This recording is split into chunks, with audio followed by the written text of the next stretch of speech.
It's 6 p.m. here in Seoul. You're watching Arirang special coverage of G7 Summit 2023. I'm Yoon Min. Over in Japan, the leaders of South Korea, the U.S. and Japan sat down again for a sideline meeting after 6 months from their talks in Cambodia. It was a short meeting, but their talks included core regional security issues like the three-way strategic coordination for deterrence against threats coming from North Korea. Our foreign affairs correspondent Bae-eun starts us off. South Korean President Yoon met with U.S. President Joe Biden and Japanese Prime Minister Fumio Kishida in Hiroshima. This is the first time in 6 months that they've met since November last year when they met on the sidelines of the ASEAN summit in Cambodia. Citing a U.S. official, Reuters reported that during Sunday's talks, Biden invited his South Korean and Japanese counterparts for another meeting in Washington. The spokesperson for Seoul's presidential office, Lee Do-woon, said in a statement that the three leaders decided to strengthen their strategic partnership to bolster deterrence against North Korean threats and to reinforce the rules-based international order. He explained that the three sides agreed to further cooperate on trilateral security cooperation, such as sharing North Korean missile warning information in real time.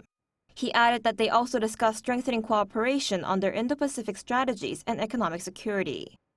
In a separate statement, the White House said Biden commended Yoon and Kishida on their courageous work to improve bilateral ties, noting that their trilateral partnership and the Indo-Pacific are stronger because of their efforts.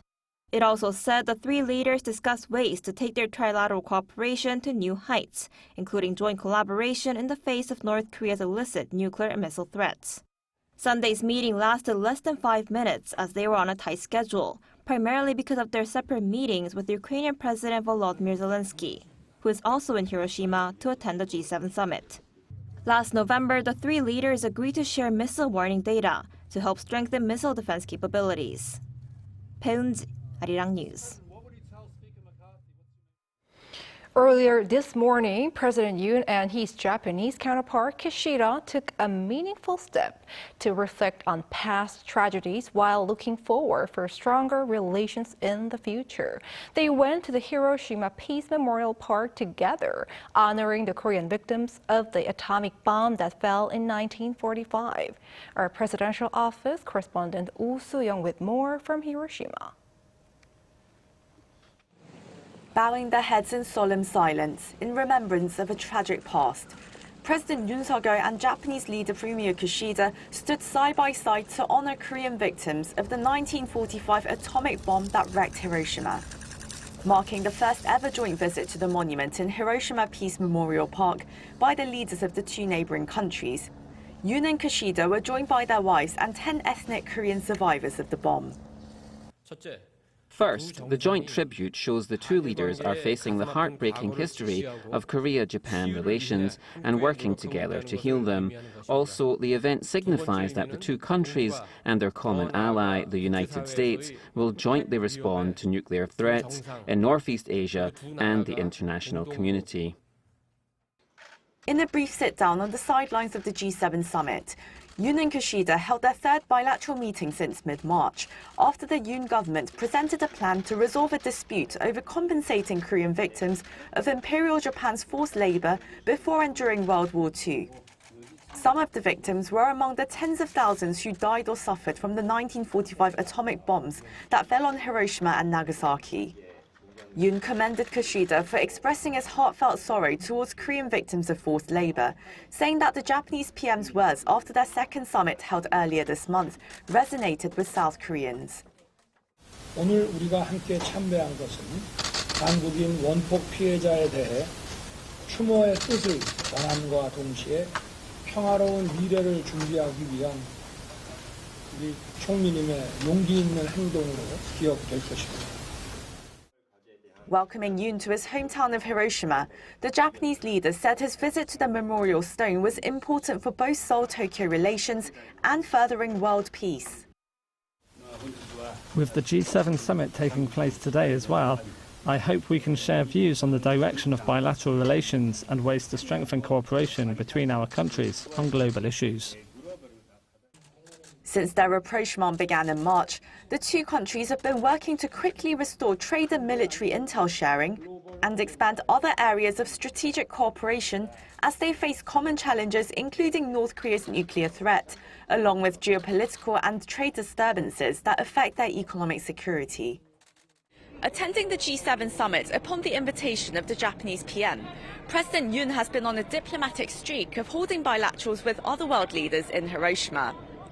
Underscoring their shared values as liberal democracies, President Yoon has been focusing on building economic partnerships, as well as committing to multilateral frameworks on global issues, from food security and development to climate change. Symbolizing Seoul and Tokyo's efforts to mend fences as neighbors and join hands to bridge gaps and advance cooperation across the international community. Yoon's office says Yoon and Kishida returned to the Memorial Park for a separate tribute with other invited world leaders to the G7 summit. Seong, Arirang News, Hiroshima. Meeting Ukrainian President Volodymyr Zelensky in person for the first time on the sidelines in Hiroshima, President Yoon pledged more non-lethal aid to the war-torn nation. For more, our Shin Yoon reports. Sunday was a historic day for South Korea and Ukraine. For the first time ever, the two countries' leaders met on the sidelines of the G7 Hiroshima summit. The one-on-one lasted for around 30 minutes. There, Ukrainian President Volodymyr Zelensky thanked his South Korean counterpart for keeping his word on actively helping the Ukrainian people. A few days ago, Ukraine's First Lady, Olena Zelenska, paid a visit to Seoul. She asked for non-lethal military equipment, such as protective gear and mine detectors, which Seoul provided. President Yoon pledged to give more of these minesweepers and emergency evacuation vehicles. He also said he would expand humanitarian support for Kyiv. So far, Korea has given Ukraine medical aid, computers for schools, and power generators. The two leaders also agreed that Ukraine would need much more help after the war for reconstruction. President Yoon shared his hope for Korean companies to assist Ukraine with its reconstruction efforts.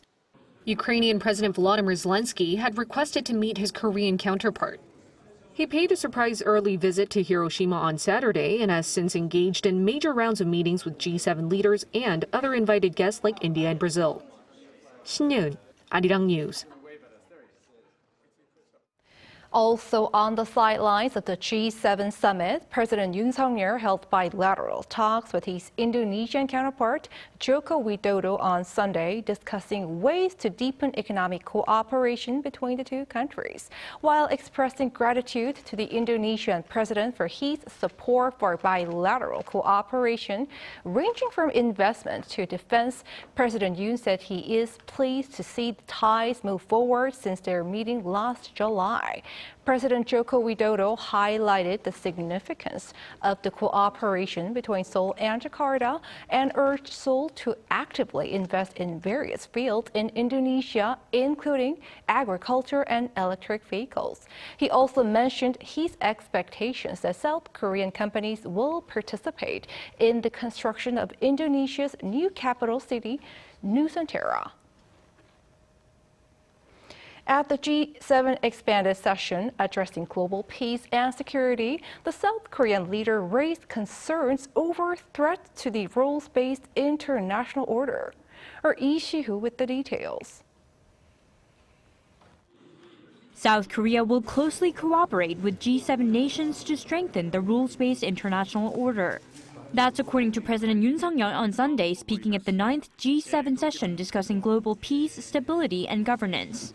While raising concerns over the global order being threatened, Yoon emphasized that the only way to safeguard global freedom and secure peace is for international society to follow international laws and standards. He said that liberty and peace, if not based on the international order, are vulnerable and unsustainable. As for the crisis in Ukraine, Yoon said that the liberty and prosperity of the Ukrainian people are being violated by forceful attempts to change the status quo. As for North Korea, he said that the regime's nuclear and missile threats directly violate the United Nations Security Council resolution and international law.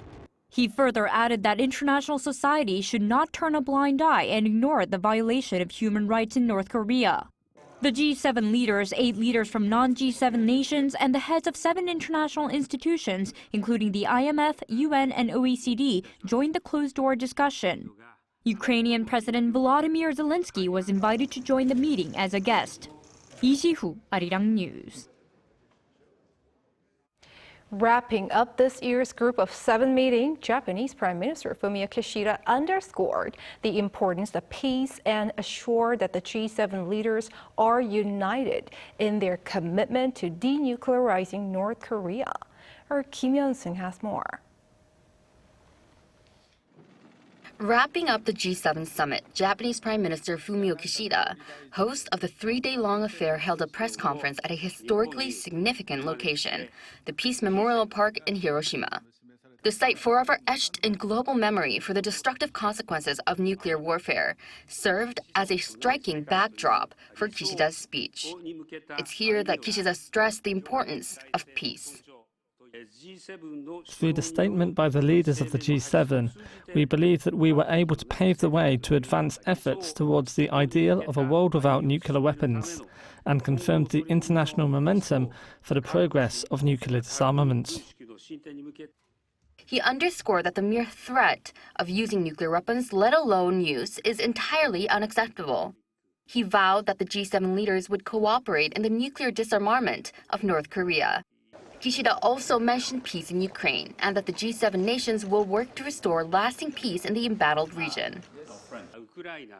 We have agreed that the participation of the private sector is essential for the recovery and reconstruction of Ukraine and to maintain and strengthen sanctions against Russia. His remarks aligned with the G7 Hiroshima leaders' communiqué released on Saturday. The communiqué reads that the G7 leaders will, quote, support Ukraine for as long as it takes in the face of Russia's illegal war of aggression, and will strengthen disarmament and non-proliferation efforts. The communiqué also extensively draws on the bloc's relations with China, saying that the leaders are prepared to build constructive and stable relations with China and called on the country for its cooperation in a range of fields, including climate and economy. Echoing these sentiments at the press conference, Kishida reiterated the consensus among G7 leaders that China should be actively engaged in addressing global challenges. I also shared my thoughts among G7 members that China should take its responsibility as part of the international community. And through conversations, we are ready to build a constructive and stable relationship with China. Kim Hyun-sung, Arirang News.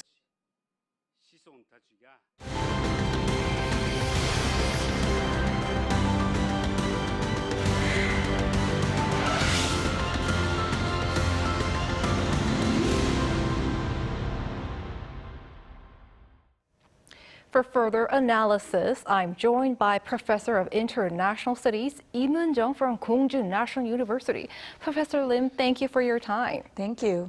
So first, I'm going to ask you, the South Korea, U.S., Japan three-way meeting came on the heels of 2 Korea-Japan summits, one in Tokyo, the other in Seoul, and one Korea-U.S. summit in Washington over 2 months.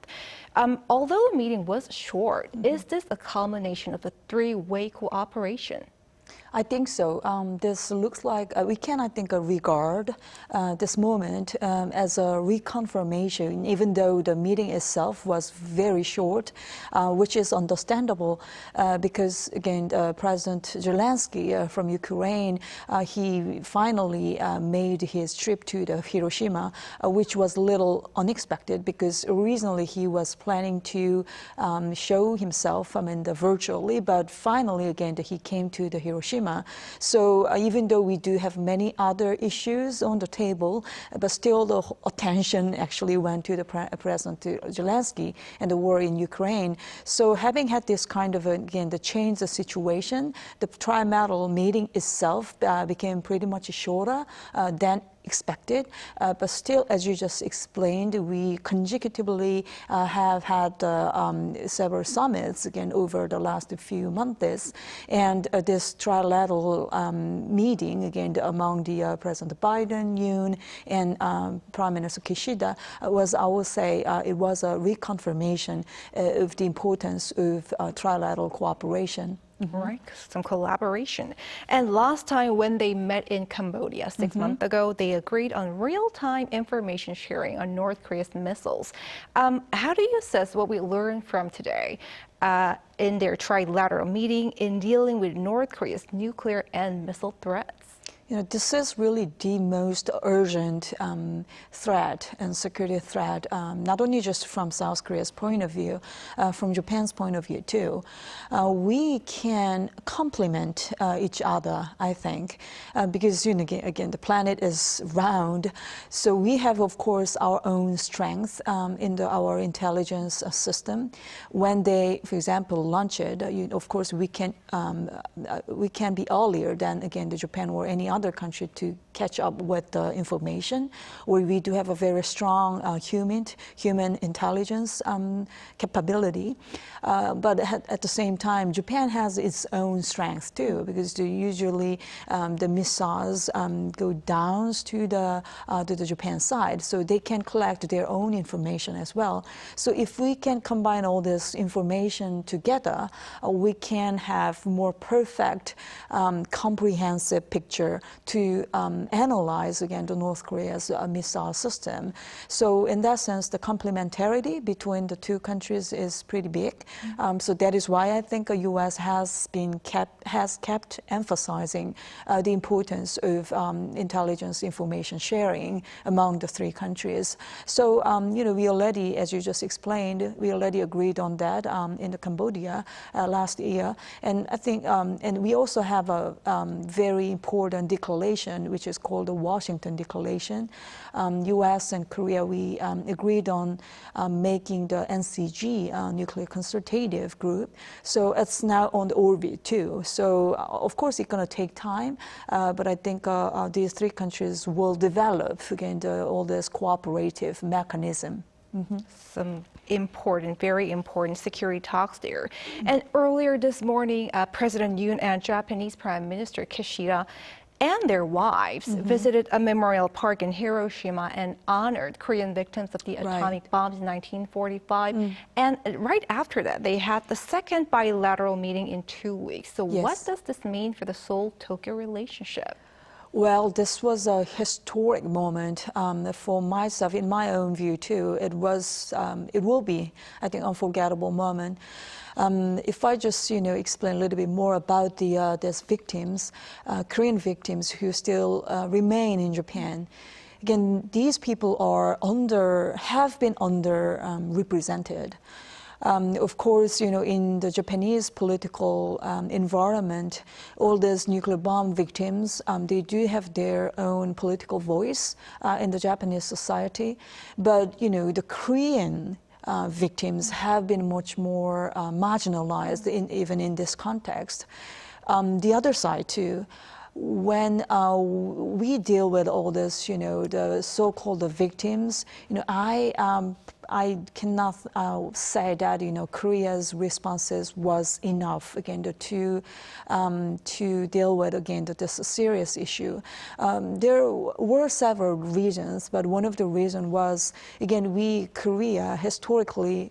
Even though Japan is the only country who got the nuclear attack by the United States, but originally, if we just recall all this history, who caused the war, right?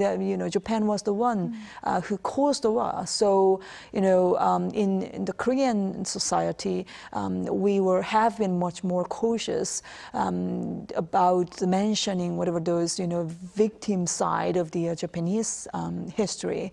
Because we Korean people, we do know Japan was the one, again, who invaded other country or who caused the Pacific War. So from this context, again, the Korean victims have been, underrepresented in this society too. So from both sides, again, this group of people have been underrepresented, which certainly was painful years for the people. So this time, of course, President Yoon, he said, I'm sorry because the state was not by you, beside you when you were suffering. So that kind of again wording or gesture. Again, the Prime Minister Kishida, actually he suggested to go there. So this kind of thing is really, again, the meaningful moment when we recall this, what happened in the past, even though we want to be more future-oriented. So this was, again, pretty much, I think, a historic moment in the context of the Korea-Japan relations. Right, so shedding light on those underrepresented. Right. And Professor, Ukrainian President Zelensky dominated this year's G7 summit. He also met President Yoon for the first time. So what do you read from President Yoon's busy diplomatic schedule in terms of his value-based diplomacy? Well, Korea, again, the South Korea, this is a trading country. South Korea is one of the biggest trading country in the world. So for the country like South Korea, international environment, when we have very peaceful, cooperative, or open international circumstances, that's the best, again, the best environment for South Korea-like country. So we don't actually want this kind of so-called new Cold War-like situation. Of course, we didn't make this, but time flies and then situations really have changed. And especially since Russia invaded the Ukraine last year, things really accelerated. So having had all this, pretty much challenging security threats, this government, again, the President Yoon have kept emphasizing the importance of the rule of law or justice, democracy, and so on. So this kind of value diplomacy, some group of us will say this is not actually useful, or this can be against our national interests because we need to be more pragmatic. Right? So that kind of criticism, of course, is there domestically. But still, again, as I mentioned, the situation changed. And in addition to this, I will emphasize, when international environment is rooted in the rule of law or all other those, common senses, that will be the time or environment which is good for South Korea-like country, because again, we are the trader, and in terms of size, we are in the between. We are not the superpower. Middle power. Middle power, exactly. So for middle power like country, again, we definitely want more rule-based international society. All right, and Professor Lim, in a joint statement, the group of 7 leaders strongly condemned North Korea's ballistic missile launches, calling them unprecedentedly frequent. How do you assess this? It has been increasing and increasing. This year only, today is May 21, but until today, this year only, they have conducted 50 times, which means like almost every other week they have conducted a missile. This is just outrageous, especially since the Kim Jong-un years. All this frequency, not only just frequency, the level of all this provocation has been just rising. Of course, at the end of the day, of course, North Korea, I don't think they do want war either. I don't think so. However, they have been just upgrading all this, missile and the nuclear capability to probably, of course, to defend themselves. But at the same time, they are trying to elevating their so-called negotiations power. Right? When at some point, we definitely need to sit down and talk. So, that is the rationale why, again, the North Korea has been, again, upgrading their capacity. But this is really, again, as I mentioned, outrageous. And South Korea cannot just deal with all this, outrageous threats. So we definitely need a cooperation, of course, with our ally first, again, the U.S., but some other, not only just Japan, even China, or European countries, Australia, regional country, these countries need to pay attention to this really serious issue, and we need to just make a collective voice to avoid any war in this region or to avoid any serious exchanges of violences.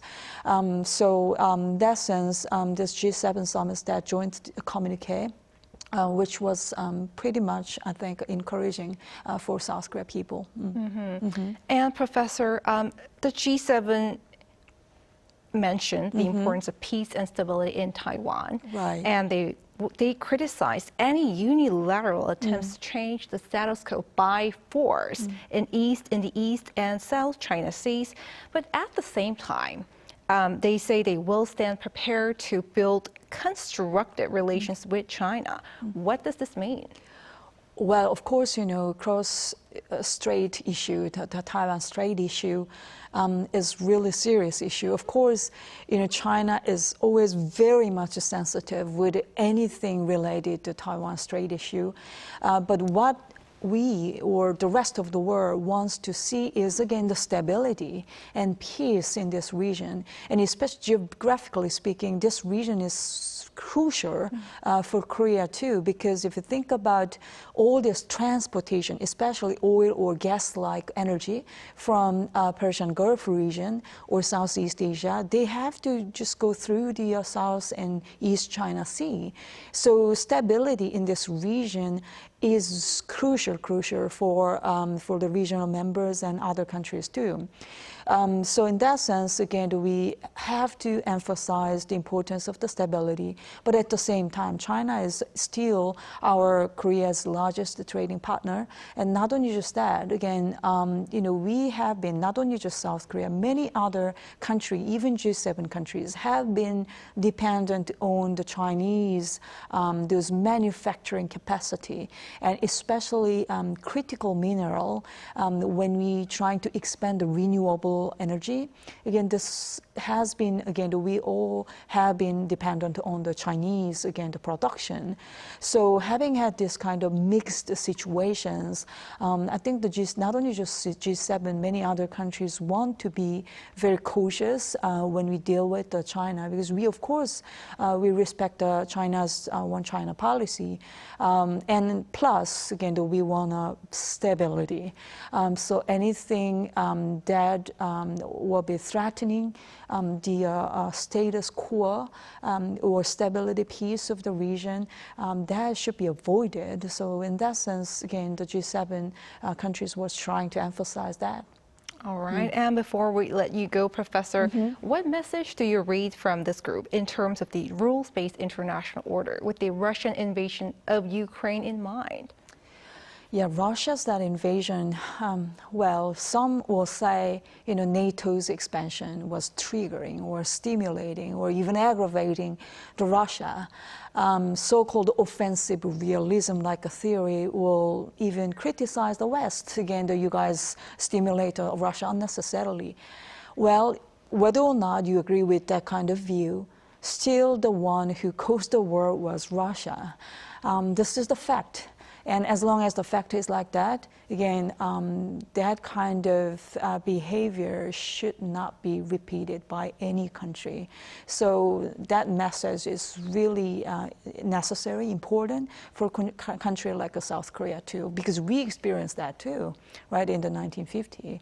So definitely we need to stand up together against that kind of, again, violence, that is trying to change or that is trying to interrupt some other country's sovereignty. All right, Professor Lim, many thanks for your insight. Thank you. Thank you for having me. Thank you. And that wraps up Arirang special coverage. Thanks for watching. Have a great rest of the weekend.